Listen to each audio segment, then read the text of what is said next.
네, 마태복음은 크게 두 부분으로 되어 있습니다. 하나는 전반부 16장 20절까지가 전반부고요. 그리고 21절부터 28장까지가 후반부인데 일단 지리적으로 크게 다릅니다. 앞부분은 갈릴리라고 하는 예수님이 태어난 곳 나사렛이라고 하는 동네, 그리고 갈릴리 호수를 중심으로 한 그 갈릴리 지역 일대에서 예수님이 탄생하시고 그 일대에서 하나님의 나라가 임했다는 것을 선포하는 그런 내용들이 전해지는 것이 전반부의 내용입니다. 가장 핵심적으로 우리가 마태복음 전반부에서 아는 내용은 산상수훈이겠죠. 5장에서 8장까지 나오는 산상수훈 내용이 예수님께서 전해주신 천국이 어떤 곳인가, 하나님의 나라가 어떤 곳인가에 대한 핵심적인 이야기들이 있고요. 그리고 이제 16장 21절부터 28장까지는 지리적으로는 갈릴리에서 예루살렘으로 움직이면서 궁극적으로는 예루살렘이라고 하는 당시 시대에 이스라엘에서 가장 중심부, 경제적으로도 정치적으로도 또 종교적으로도 신앙적으로도 가장 중심부인 지역에서 그곳에서 예수님께서 어떻게 고난을 받으시고 십자가에 달려 죽으시고 그리고 부활하셨던 이야기들이 후반부에 쭉 이야기가 전개되어 있습니다. 그래서 오늘 16장 21절은 아까 우리 찬희 친구가 잘 읽어줬는데요. 이렇게 시작합니다. 이때로부터 예수 그리스도께서 자기가 예루살렘에 올라가서, 예수님께서 지금 예루살렘으로 올라가는데 가서 드디어 인류를 구원할 자로 혹은 이스라엘의 해방자로 예루살렘에 들어가서 인류를 구원할 것이다, 이스라엘을 해방할 것이다, 이렇게 선포하는 게 아니라 예루살렘에 올라가서 장로들과 대제사장들과 서기관들에게 많은 고난을 받고 죽임을 당하고 그리고 3일 만에 살아나야 할 것을 제자들에게 비로소 말씀하셨다.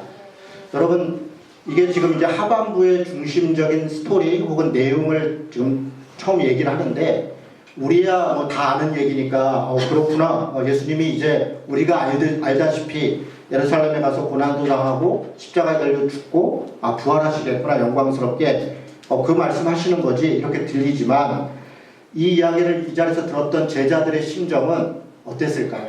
여기 좀 뭐라고 얘기하면 비로소 말씀하셨다. 물론 그 전에도 간간히 예수님께서 자신이 여기 왜 왔고 어떻게 인류를 구원할 것인가, 제자들의 기대와 바람과 다르게 어떤 모습일 건가에 대해서 간간히 이야기했지만 제자들은 이때도 알아듣지 못했고 이후로도 계속 알아듣지 못해요.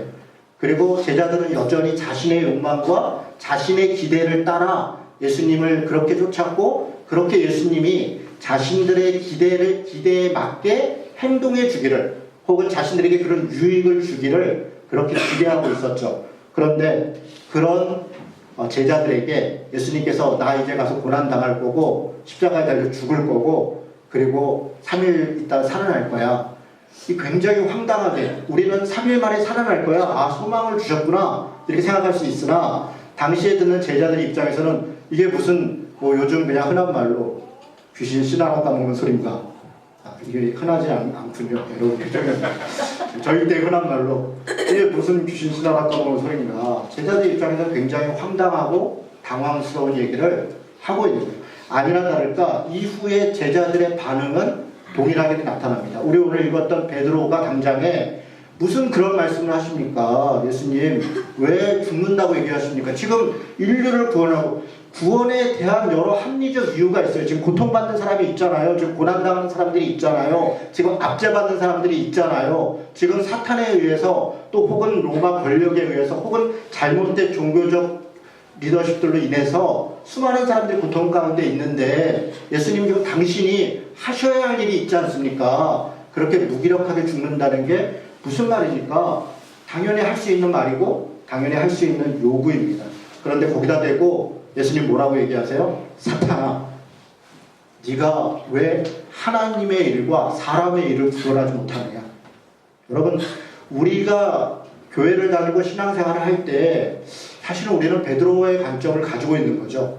예수님께서 우리가 예수를 믿는다고 하고 예수님을 따른다고 하는데 그런데 정작 그 하나님이 혹은 그 예수님이 이 땅 가운데 해주기를 원하는 것은, 아니 자신에게 해주기를 원하는 것은 하나님의 일, 하나님의 뜻이 아니라 사람의 생각, 내 유익, 내 탐욕, 내 욕심을 들어주셔야 되는 거 아닙니까? 그게 하나님이고 그게 전능자고 그게 신이고 그게 구원자 아닙니까?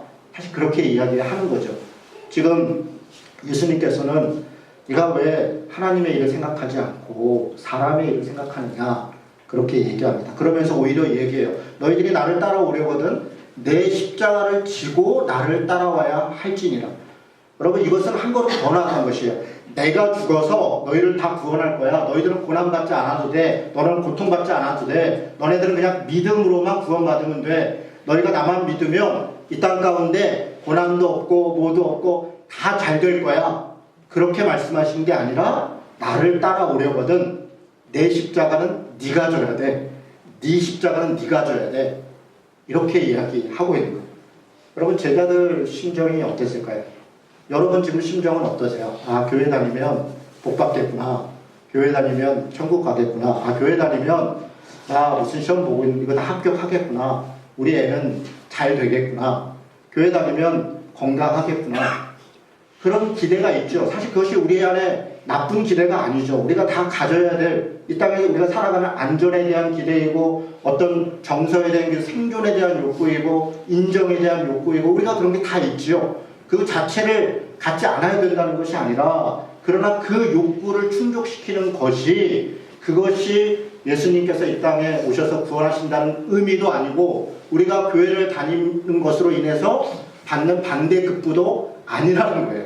여러분 그 이야기를 제자들이 들을 때 황당한 것처럼 여러분이 아마 이런 이야기를 설교를 들을 때 혹은 목사가 핏대를 세워서 그렇지 않습니다 할 때 얼마나 황당해. 교회가 한두 개야? 복 받는 데 가지. 그렇습니다. 그러나 분명한 것은 예수님은 내 십자가 지고 나를 따라와라. 그게 제자의 삶이고 그게 구원받은 자의 삶이다. 그렇게 이야기하고 있는 것입니다. 이 이야기는 여기 한 구절 나오고 앞에 뒤에는 다 좋은 얘기겠지? 아니요. 마태복음은 처음부터 끝까지 같은 얘기를 하고 있어요. 예수님이 그렇게 오셨고 그렇게 고난당하는 자로 갈릴리로 오셨고 우리가 지난주에 본 것처럼 예수님이 부활하신 이후에도 예루살렘에 가서 무언가 새로운 역사를 이루기 위하여 자리를 교체해서 자신이 왕으로 등극하는 게 아니라 다시 갈릴리로 갈릴리에서 만나자. 그렇게 다시 갈릴리로 갔다는 거예요. 마태복음의 주제는 계속 그렇게 반복되고 있습니다. 그런데 어떻게 우리는 예수님을 따라 자기의 십자가를 지고 갈 수 있겠는가? 저는 그 이야기가 17장이 하고 있는 이야기라고 생각합니다. 17장에는 예수님이 변화산이라고 하는 산에 올라가서 변화산은 예수님이 변화됐기 때문에 변화산이라고 그러는데 위치는 어딘지 잘 모릅니다. 저도 이스라엘을 다녀왔고 여기저기 변화산이라고 하는 후보가 되는 지역들을 봤는데 여러 주장들이 있더라고요. 그래서 감남산, 무슨 산 이렇게 어느 산이라고 얘기할 수는 없지만 예수님께서 변화된 산, 우리가 알다시피 예수님께서 그곳에서 엘리야와 또 모세와 예수님이 함께 서서 뭔가 새로운 모습으로 변화돼서 그렇게 있었다는 거예요. 그 제자들이 바라봤다는 거예요. 새로운 모습으로 보고 있었다. 그리고 그 변화된 예수님을 바라보고 있는 제자들에게 예수님이 뭐라고 하냐면 17장 7절에 보니까 예수께서 나와 그들에게 손을 대시며 이르시되 일어나라 두려워하지 말아라.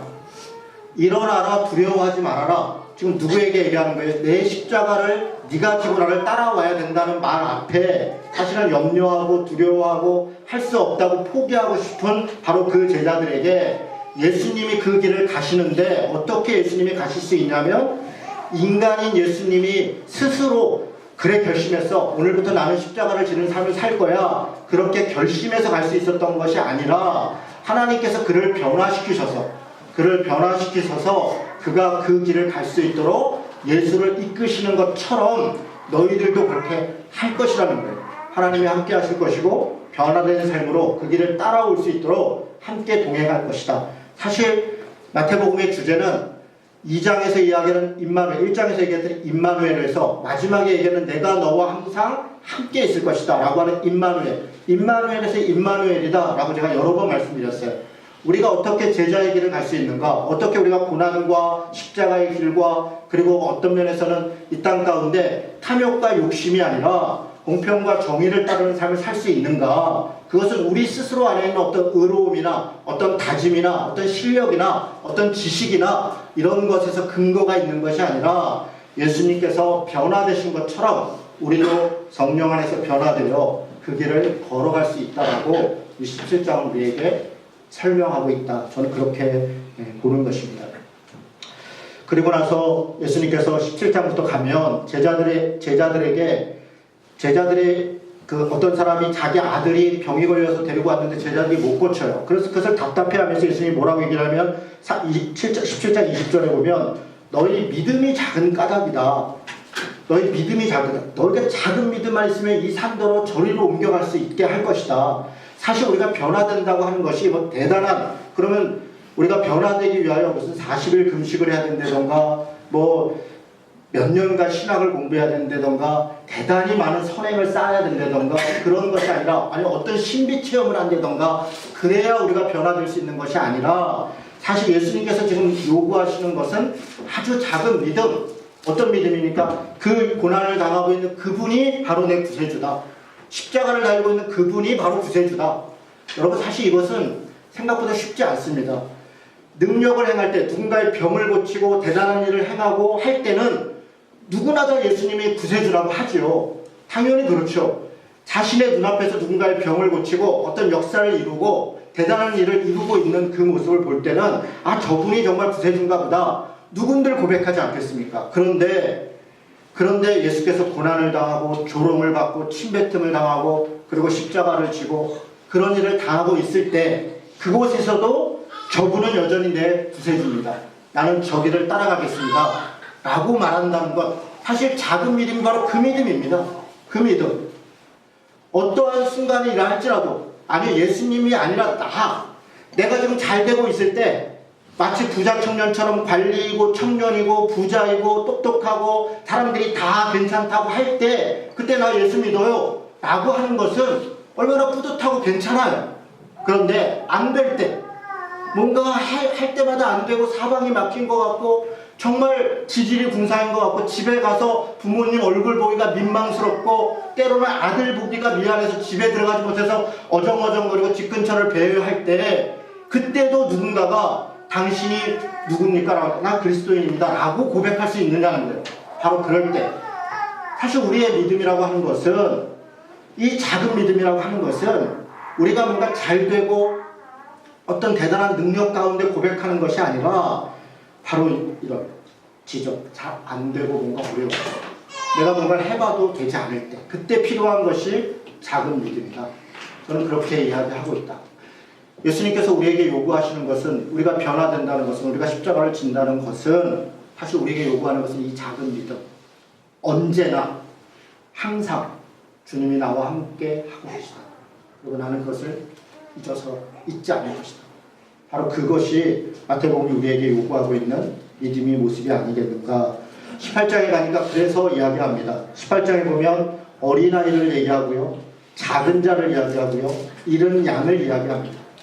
어린아이, 작은 자, 잃은 양, 뭐 그때도 그렇지만 지금도 하찮은 존재들입니다. 지금이야 우리 애가 최고고 뭐가 최고고 하지만 옛날의 농경시대 또 과거의 시대 우리 알다시피 아이들은 그냥 재산의 일부였고 여자는 재산의 일부였고, 그래서 사고 팔기도 하고 필요하면 노동력으로 주기도 하고 인권이라는 개념이 아예 없을 때, 그럴 때 지금 예수님이 뭐라고 얘기해요? 바로 그곳에 하나님 나라가 있다. 어린아이, 작은 자, 잃은 양, 두세 사람이 있는 곳, 바로 그곳에 하나님 나라가 있고, 교회라고 하는 것, 공동체라고 하는 것은 바로 그 하나님 나라를 따라가는, 구현해가는, 부족하지만 그것을 이루어 가려고 몸부림치는 바로 그곳이 교회이고 그게 공동체다. 그게 믿음의 모습이다 라고 이야기하는 게 18장의 이야기입니다. 그래서 18장은 어린아이, 작은 자, 잃은 양에 대한 이야기가 무엇으로 결론을 내리냐면 용서로 결론을 내립니다.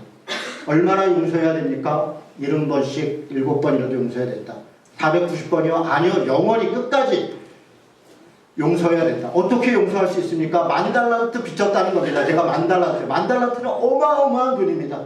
1달란트라고 하는 것이 한 사람 20년 동안의 임금이에요. 한 사람이 20년 동안 받아야 될 임금이 1달란트입니다. 그럼 10,000달란트라는 건 얼마예요? 엄청난 것을 하나님이 그 죄악을 용서해 주셨다는. 그런데 우리는 한 데나리온, 100데나리온 빚진 사람에게 그거 왜 안 갚았냐고 이야기한다는 거죠. 그래서 이야기를 하는 겁니다. 18장 33절에 보니까 내가 너를 불쌍히 여겼다. 그러니 35절에 보니까 너희가 각각 마음으로부터 형제를 용서하지 아니하면 나의 하늘 아버지께서도 너희에게 이와 같이 하실 것이다. 공동체가 유지된다는 것, 그것은 결국 용서와 용서로부터 오는 것이다. 용서하지 않으면 유지되기 어려운 것이죠. 부부가 싸웠어요. 여러분 부부싸움 저보다 덜 하실 것 같아요. 저는 정말 부부싸움을 많이 했어요.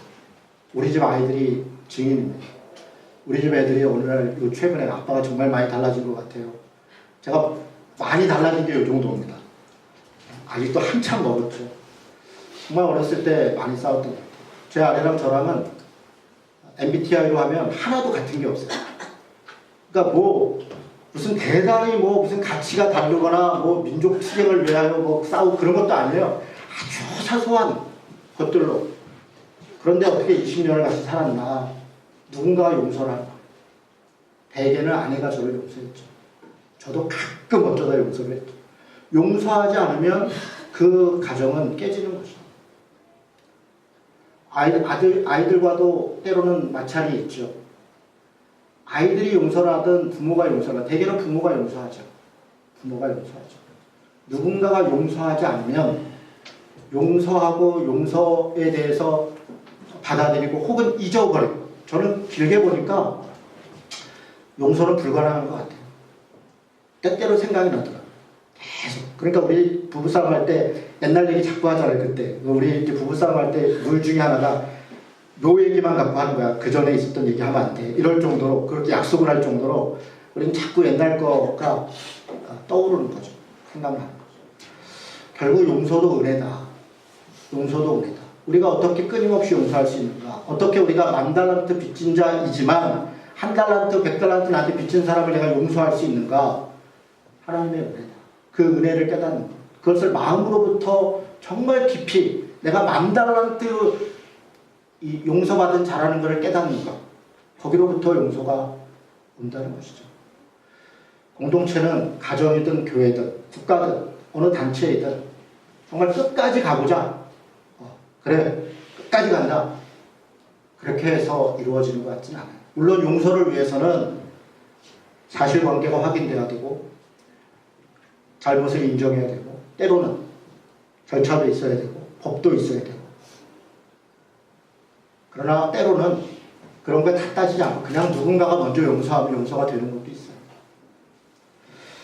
어쨌든 18장은 우리가 어떻게 변화될 것인가, 어린아이, 작은 자, 잃은 양, 결국 용서를 경험한 사람들이 그 용서에 대한 감격으로, 그 은혜로 우리가 누군가를 용서하는, 그게 십자가를 지고 가는 길이다.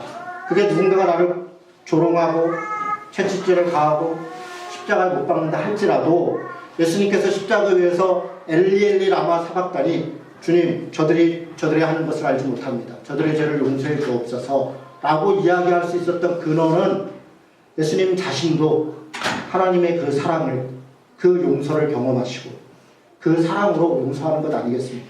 그랬던 것처럼 우리가 십자가를 지는 고난까지 나아간다면 주님이 십자가에서 자신에게 그렇게 고통을 가했던 사람들을 용서하시는 데까지, 거기까지 나아가야, 그래야 우리가 그 다음 부활하지 않겠습니까? 우리의 부활의 영광은 단지 죽음에서 그치는 것이 아니라 저는 용서에까지 나아가야 된다. 거기까지 이끄시는 것이 십자가의 은혜이다. 그렇게 이해가 됩니다. 19장부터는 유대 땅에서 있었던 여러 가지 이야기가 있습니다. 특별히 바리새인들과의 논쟁이 있는데, 당대의 바리새인들은 하나님의 말씀을 따르는 자들이었습니다. 그런데 예수님과 똑같이 하나님의 말씀을 따르는 자들이 왜 그렇게 논쟁을 했는가? 이혼에 대하여, 부활에 대하여, 혹은 안식일에 대하여 논쟁을 했던 이유가 무엇인가? 여러분 19장 8절에 보니까 예수께서 이르시되 모세가 너희 마음의 완악함 때문에 아내 버림을 허락하였거니와 본래는 그렇지 아니하였더니. 지금 이게 핵심이에요. 부활 때도 마찬가지고 예수님은 너희들이 지금 생각하고 있는 모세의 율법, 하나님의 말씀 틀리지 않았다. 그런데 문제는 뭐예요? 본래 그 율법이 지향하고 있는 가치가 무엇인가? 본래 율법을 주었던 목적이 무엇인가? 예수님은 그 본래의 목적에 집중하고 있는 것이고, 바리새인들과 사두개인들은 지금 자신들이 해석해서 이 시대에 그걸 어떻게 적용해야 되는가에 집중하고 있다는 거예요. 자기들의 해석에 집중하고 있다고요. 그래서 법을 내세우는 거죠. 때로는 그 법 때문에 누군가가 죽기도 하고 누군가가 상처를 받기도 하고 누군가는 차별을 받는다 할지라도 법이니까 어쩔 수 없다 이렇게 얘기를 한다는 거예요. 안식일이 사람이 죽는다 할지라도 법인데 어떻게 할 수 없지 뭐. 안식일에 사람이 죽을 수도 있지 뭐. 하나님이 더 중요하니까 그렇게 이야기한다는 거예요. 그런데 예수님은 법보다 중요한 게 사람이다. 왜냐? 법은 사람을 위해 있는 것이다. 법은 사람을 위해 있는 거야. 본래 이 법을 주었던 가치가 무엇인가? 그것 때문에 다투는 거죠. 예수님이 사두개인이 미웠겠습니까? 바리새인들이 증오스러웠겠습니까? 아니요. 끝까지 그들을 용서하잖아요. 예수님은 그들을 끝까지 용서하십니다. 사실은 그가 구원해야 될 대상도 로마도 있는 것이고 바리새인도 있는 거고 사두개인도 있는 것이죠. 그런데 하나님의 말씀이 빙자되어 누군가에게 그 말씀이 억압이 되고 누군가 그걸로 차별을 받는다는 것, 그것은 본래 하나님의 말씀의 가치에 위배되는 것이다. 지금 그 이야기를 하고 있는 거죠. 우리가 교회를 운영하고 단체를 운영하고 공동체를 진행할 때 우리가 지난주에 지난주였군요. 총회를 통해서 규약을 개정했습니다. 여러분, 저는 규약은 중요하다고 생각해요. 예를 들어 이런 것입니다.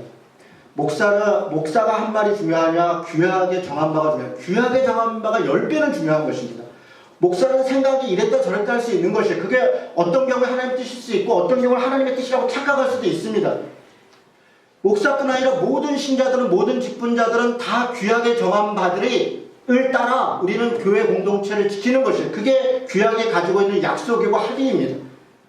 어떤 사람이 하나님의 말씀을 들었다, 어떤 사람이 하나님의 뜻이다라고 주장하는 것보다 더 중요한 것은 그 뜻들을 모아서 우리가 함께 정리한 규약이 더 중요한 것이죠. 그것을 지키려고 애쓰는 것, 저는 굉장히 중요하다고 생각합니다. 규약이 잘못된 부분이 있고 부족한 부분이 있으면 개정할 수 있는 것이죠.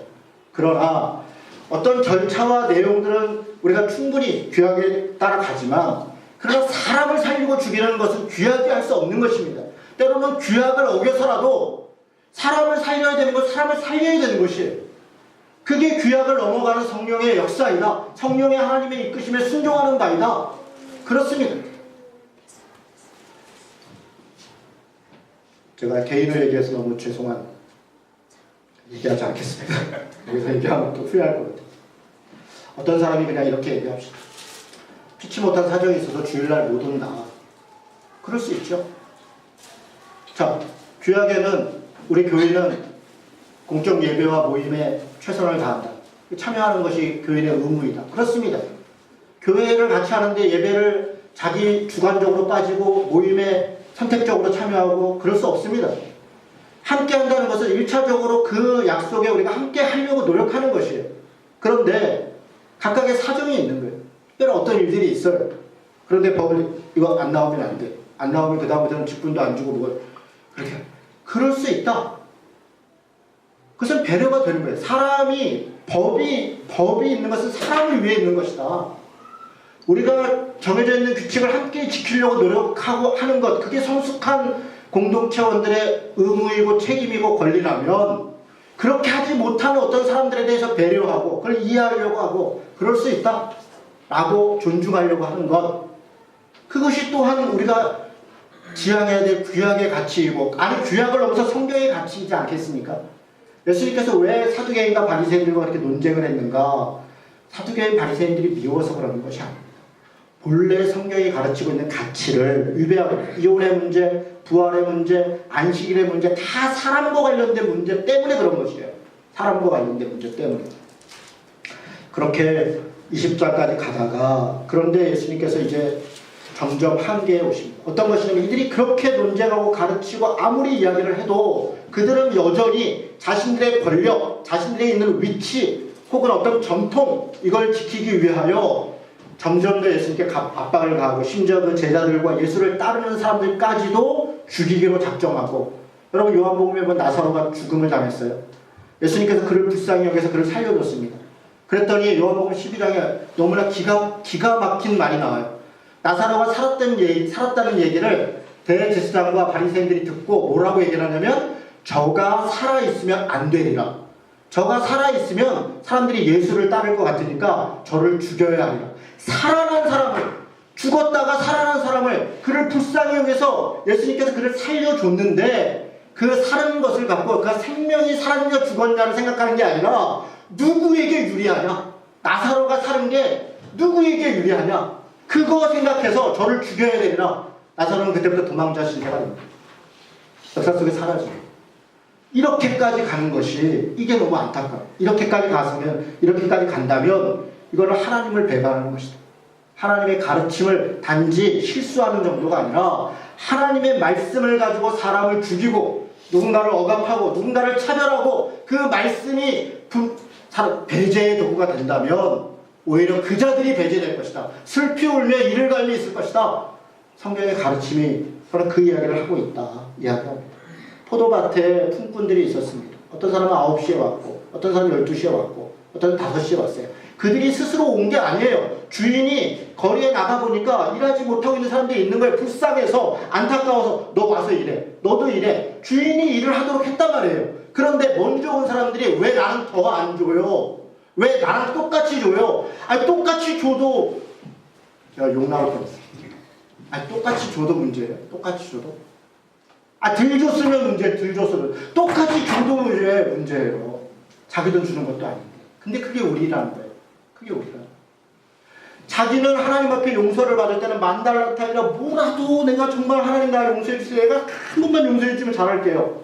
그런데 조그만 거라도 자기는 손해를 보지 않으려는 거예요. 아니 손해는 고사하고 다른 사람이 나와 똑같이 용서받는 게 보기가 싫은 거예요. 그게 우리의 죄인된 모습이라는 거예요. 포도밭에 얘기를 하는 거죠. 그러면서 자신들에게 맡긴 포도밭은 어떻게 했습니까?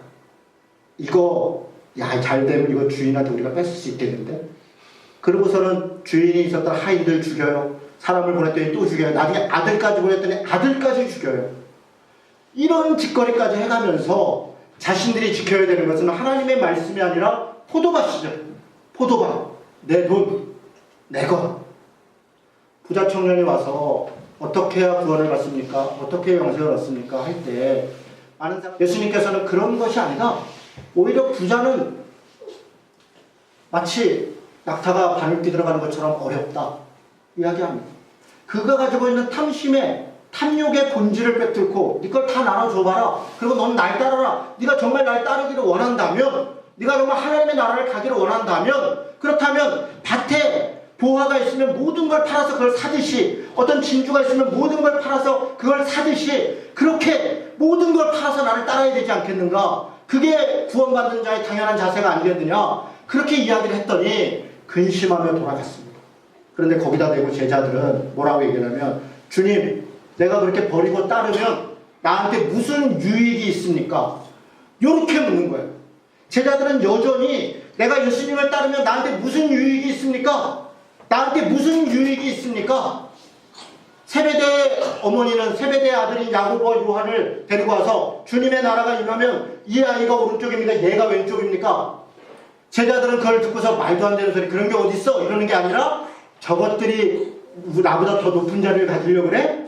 라고 하면서 오히려 서로 증오하고 시기하고, 이게 지금 제자들의 모습이라는 거예요. 성경의 가르침을 전혀 따르지 못하는, 사실 그것이 우리의 모습이라는 겁니다.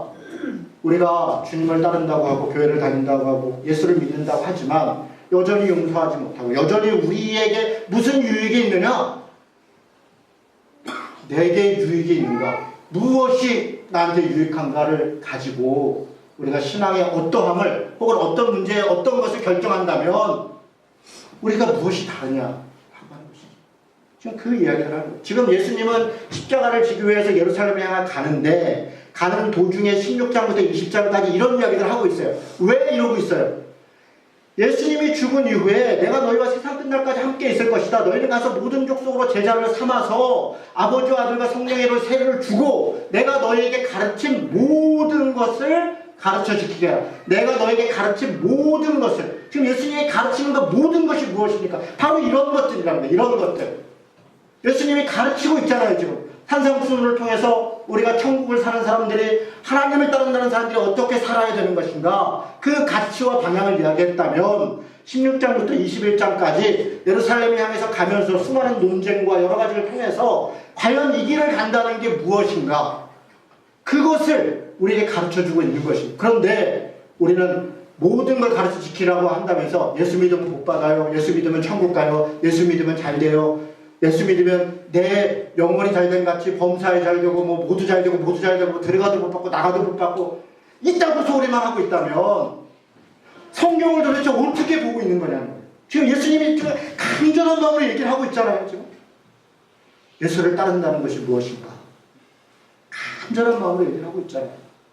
그것을 가르쳐 지키게 하는 자들이 제자라는 거예요. 그렇게 가르치는 게 그게 제자 훈련이라는 거예요. 제자 훈련이 뭡니까? 무슨 다단계도 아니고 교회에 사람 몇 명 데려가서 내 밑에 3명 있어, 내 밑에 5명 있어, 그랬더니 몇 년 지났더니 교회가 10배 됐고 7배 됐어. 그게 무슨 그 다단계예요. 무슨 피라미드도 아니고.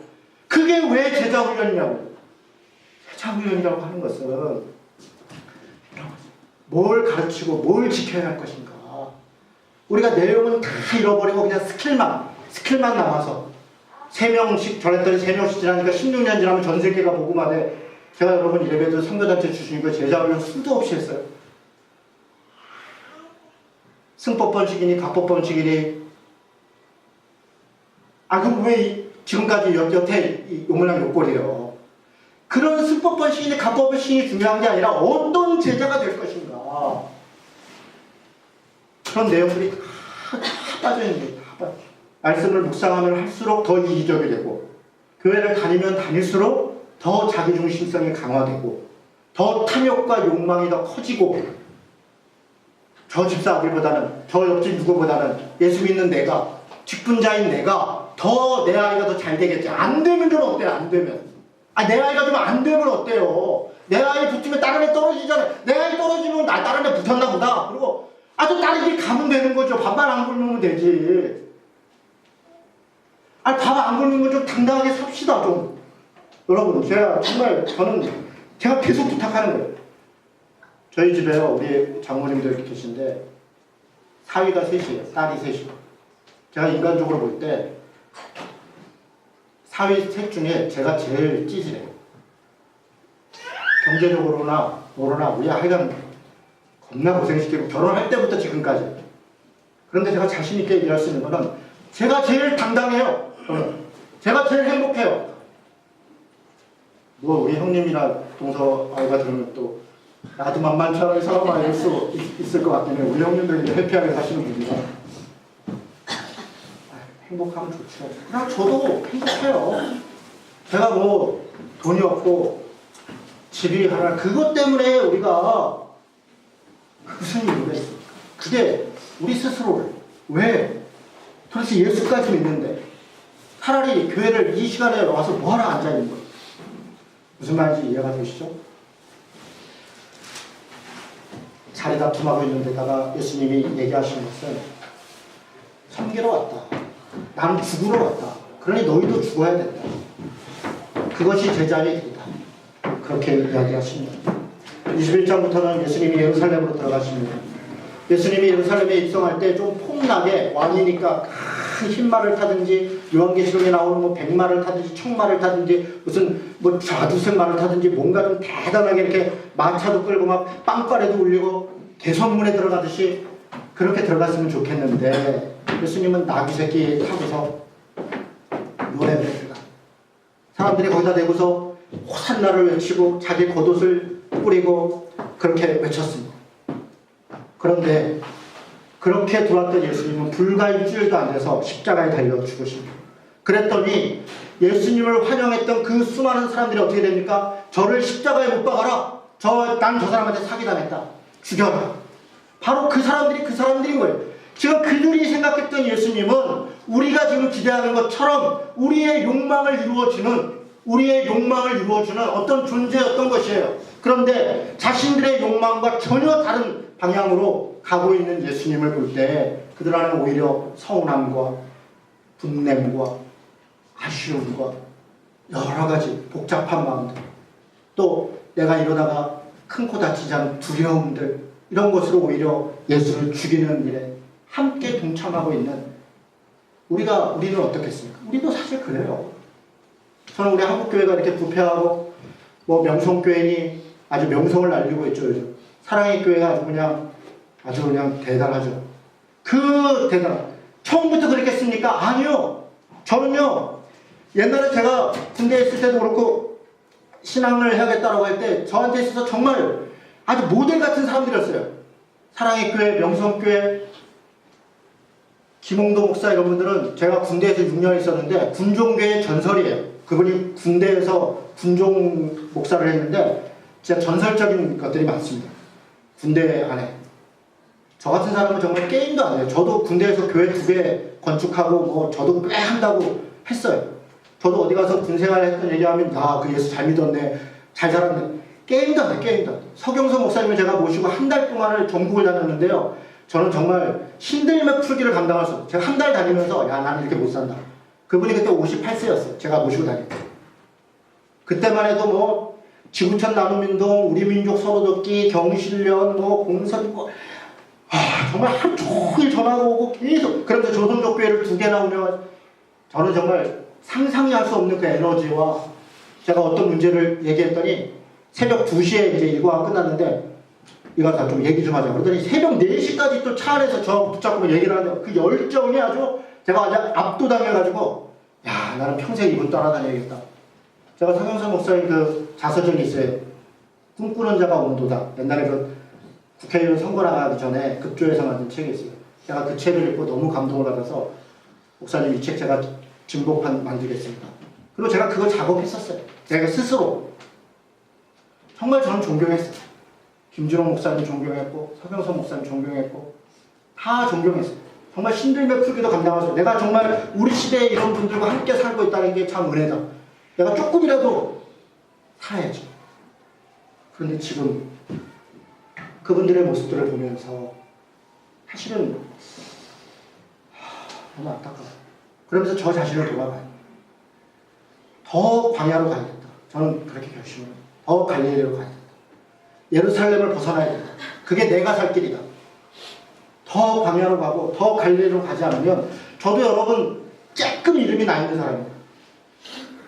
제가 제일 위험한 사람이죠. 저 스스로를 이런 말도 그만한 말이라 그냥. 여러분, 예수님께서 어떤 길을 가셨는가? 그게 마태복음이 우리에게 가르쳐주고 있는 바이고 우리가 어떤 길을 가야 되는가? 그것이 예수님이 이야기하십니다. 예수님이 십자가에 달려 죽으셨어요. 아무 죄도 없이 그냥 가만히 있는데 집에 앉아있는데 잡아간 게 아니에요. 죽을 짓을 한 거예요. 예수님이 어떤 짓을 합니까? 당시 시대의 가장 불가촉 천민이라고 하는 사람들을 찾아다니면서 만나서 그들을 돕고 그들을 힘을 주고 그게 아주 몰살하는 거예요. 왜 창녀와 세리와 당시 시대에 정말 죄인 가운데 있는 사람들을 그들을 왜 불러다가 같이 먹고 마시고 왜 그러냐고요. 그게 예수님이 죽을 죄를 짓는 거예요. 당시 시대의 체제 가운데서는 말도 안 되는 짓을 스스로 하고 있잖아요. 성전에 가서 그 거룩한 예루살렘 성전에서 채찍질을 하고 짐승들을 몰아내고 돈을 바꾸는 사람들을 화를 내게 하고 여러분 이게 웬 모욕을 하는 거예요. 심지어는 우리 마태복음 23장에 보듯이 화 있을진저 7번을 바리새인 사두개인한테 화를 선포하면서 급기야는 야이 개새끼들아 이렇게 욕을 해가면서 도대체 너희들이 어떻게 하나님의 성전을 강도의 굴혈로 너희 장사꾼 장사치들의 이런 곳으로 만들 수가 있느냐 그러면서 아주 피를 토하면서 말씀하시는 거예요. 그런 모든 행동들이 예수님은 당연히 죽을 짓을 하니까 죽는 거죠. 세례요한이 왜 목이 잘렸습니까? 죽을 짓을 하니까 죽는 것 아닙니까? 당시에 있는 왕이 나쁜 짓을 했더니 길거리에 있는 선지자가 뭐 할 얘기가 있다고 그래 잘했네 못했네 그러니까 목이 달려면 날아가는 거죠. 죽을 짓을 해야 죽는데 우리가 십자가를 따라 고난의 길을 가겠다고 하는 우리들은 무엇을 하고 있느냐는 거예요. 여러분 뭘 하고 있습니까? 우리가 죽을 짓을 해야 우리도 죽음의 길로 가는 것입니다. 예수를 따르는 길을 가야 예수를 가는 것이죠. 가만히 있으면 넓은 길인데 좁은 길로 가자고 얘기는 하지만 복음을 전해야 된다. 복음을 전하는 사람은 정의를 뭘 하고 있냐고. 사회적 활동을 많이 하는 사람들은 복음 전도 열심히 하는 사람들한테 맨날 욕을 해요. 성경도 모르고 진리도 모르고 전도만 하고 돼야 저 전도가 맞는 거야. 전도라도 해야 전도라도. 그럼 자기는 사회적인 데서 도대체 뭘 하고 있습니까? 그렇게 얘기하면 자기는 뭘 하고 있냐고. 복음 전도를 열심히 하는 사람은 어디 가서 인권을 위해 뭐 정의를 위해 싸우는 사람들 보면 저 사회주의자들은 저거 성경적이지 않고 전도를 열심히 하든가. 아무것도 안 하는 사람들이 판단만 하고 비판만 하고 있고 말로만 하고 있고. 그래서 어떻게 세상이 변화될 것이며 세상은커녕 자기 자신도 변하지 않는 것이죠. 자기 옆에 있는 가족도 변하지 않는 것 아니겠습니까? 예수님은 우리를 위해 인류를 위해 예수님이 우리를 구원하신 방식은 하나님의 말씀을 선포하고 가르치고 어떤 기적을 행해서 자 이렇으니까 이렇게 믿고 따라오세요. 그리고 그냥 호련히 승천하신 것이 아니라 자신이 말하는 것을 자기가 그 10배, 20배를 고난을 당하고 실천하면서 그렇게 그 모습을 보여주고 그게 인류를 구하는 방식이에요. 그리고 우리에게 얘기하는 거예요. 너희도 내 십자가를 지고 나를 따라와라. 그렇다면 우리가 복음을 맡은 자로 복음을 전하는 자라면 우리도 그 길을 가면서 하는 척이라도 하면서 가야 되지 않겠습니까?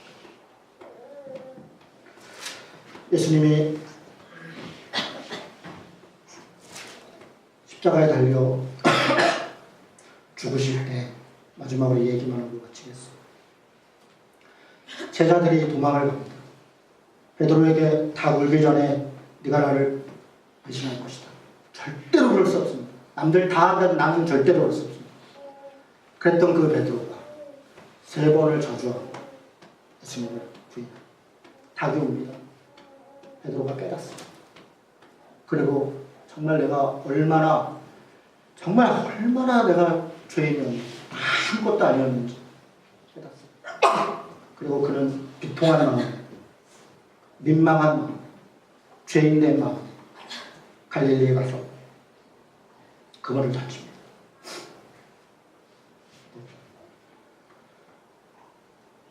베드로만 그런 것이 아니죠. 10명의 제자들은 그 중에 요한복음에 써있는 옷을 벗고 도망가더라. 그게 자기 얘기입니다. 대체적으로 신학자들이 그 사람이 자기 얘기를 쓴 거다. 요한. 가장 사랑받는 자라고 했던 그 요한이 누가 자기를 알아볼까봐, 옷 보면 알아볼까봐 옷을 벗고 맨몸으로 도망을 갈 정도로 도망을 갔다는 거 아닙니까? 그렇게 도망갔던 제자들. 그 제자들에게 예수님이 나타나시는 거예요. 다시 오시고 갈릴리에서 만나죠. 갈릴리에서. 그리고 그들에게 얘기합니다. 그들은 28장을 읽었습니다.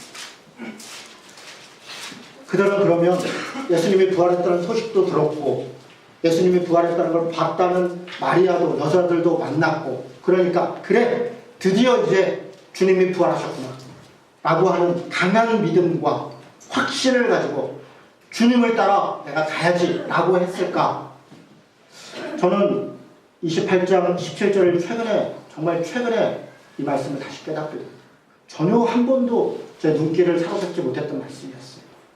28장 17절에 보니까 갈릴리에서 제자들이 예수를 배웠고 경배하나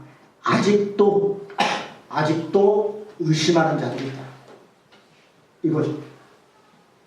들었고 봤고 다 했어도 여전히 의심이 있어요. 어떤 의심이 있어요? 정말 이렇게 가는 게 맞나? 저분이 메시아인가를 의심하는 게 아니에요. 정말 이렇게 십자가를 지고 이런 방식이 맞나? 꼭 이렇게 살아야 되나? 아니 그냥 뭐 떡도 먹고 말씀도 따르고 그러면 안 되나? 아니 뭐 천국도 없고 뭐 어차피 우리가 이중 신분으로 하나님의 백성이고 이 땅의 백성인데 이 땅에서도 좀 복받고 영원한 천국도 가면 안 되나? 아니 부자 청년이 관리고 청년인데 좀 그거 좀 누리면서 그냥 그리고 또 가면 안 되나? 여전히 그 의심이 있다는 거예요. 그 의심. 내 방식에 대한, 내 욕망에 대한, 내 탐욕에 대한 방식들이 남아있는 거예요. 여전히. 거기다 대고 예수님이 너희는 가서 모든 족속으로 제사를 삼아라. 내가 너에게 보여준 가르침이라고 하는 것은 단지 지식으로만 내가 지금까지 너희들과 함께 지내면서 보여준 그대로 너희도 모든 것을 가르쳐주고 너희도 그렇게 살아. 어떻게 해요? 내가 너희와 항상 함께 있을 것이다. 내가 너희와 함께 있을 것이다. 그리고 사도행전이 시작되죠. 주님의 성령이 임하시고 그 성령이 우리와 함께 하시고